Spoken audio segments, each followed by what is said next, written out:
అందరికీ నమస్కారం అండి. నేను పుష్పలత. ఈరోజు నేను చేయబోతున్న వీడియో బాబాగారి సచ్చరిత్ర పుస్తకంలో నుంచి కాదు. జనరల్‌గా మాట్లాడుకుందామని నేను ఈ వీడియో చేస్తున్నాను. ఏంటంటే ఈరోజు ఒక చిన్న విషయం అనమాట. ఈరోజు మా వారు నాకేదో చిన్న మెసేజ్ చేశారు నా ఫోన్‌లో. అదేంటంటే హిందీలో చేశారనమాట. నేను దాన్ని మీకు తెలుగులో చెప్తాను.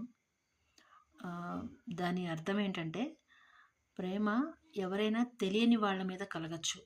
కానీ ద్వేషం మాత్రం మనకి బాగా తెలిసిన వాళ్ళ మీదే కలుగుతుంది అని దాని అర్థం అండి. అయితే అది నిజమేనండి. మరి అందరి సంగతి నాకైతే తెలియదు కానీ జనరల్‌గా మనం చూసుకున్నట్టయితే ప్రేమ అని చెప్పను.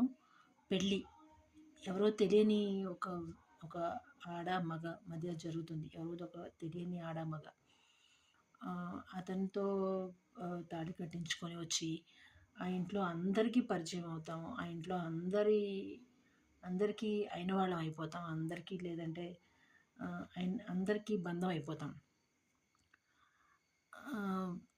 ఇది ప్రేమ అలాగే కలుగుతుంది ఆ పెళ్ళితోనే. ఇది ఎవరితో తెలియని వాళ్ళతో జరిగిన పెళ్ళి తాలూకా బంధం అన్నమాట. ద్వేషం కూడా అంతే కదా. ఈ రోజుల్లో చూసుకున్నట్టయితే ద్వేషం ఏదో ఒక చిన్న బండి ఇవ్వలేదనో, లేకపోతే ఒక ఏదైనా అన్నదమ్ముల మధ్య ఏదైనా ఒక సెంటు భూమి దగ్గర, లేక అడుగు స్థలం దగ్గర అలాగా కలుగుతూ ఉందన్నమాట.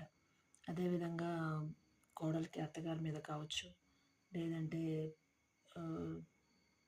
అసలు తండ్రి కొడుకుల మధ్య కావచ్చు, అన్నదమ్ముల మధ్య కావచ్చు, బాగా ఎరిగిన చిన్ననాటి నుండి ఉన్న ఫ్రెండ్స్ మధ్య కావచ్చు, ద్వేషం మాత్రం కలిగేది అన్నీ తెలిసిన వాళ్ళ మధ్యనే కలుగుతుంది. అది ఈ రోజుల్లో జరుగుతున్న ఒక చిన్నపాటి మిస్అండర్స్టాండింగ్ని చాలా పెద్దగా ఆలోచించడం వల్ల జరుగుతుందని నా నమ్మకం. ఎందుకంటే ఆ మిస్అండర్స్టాండింగ్ అంతలా ఎవరో తెలియని ఒక బంధంతో, పెళ్ళి అనే బంధంతో వచ్చి, అది జనరల్‌గా పెళ్ళి అనే బంధం అని చెప్తున్నాను. బట్ ప్రేమ కలిగేది అలా ఎవరో తెలియని వాళ్ళ మీదే.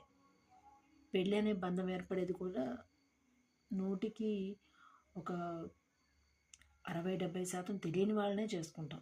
తెలిసిన వాళ్ళని, అలాగే దగ్గర బంధువుల్ని చేసుకునేది చాలా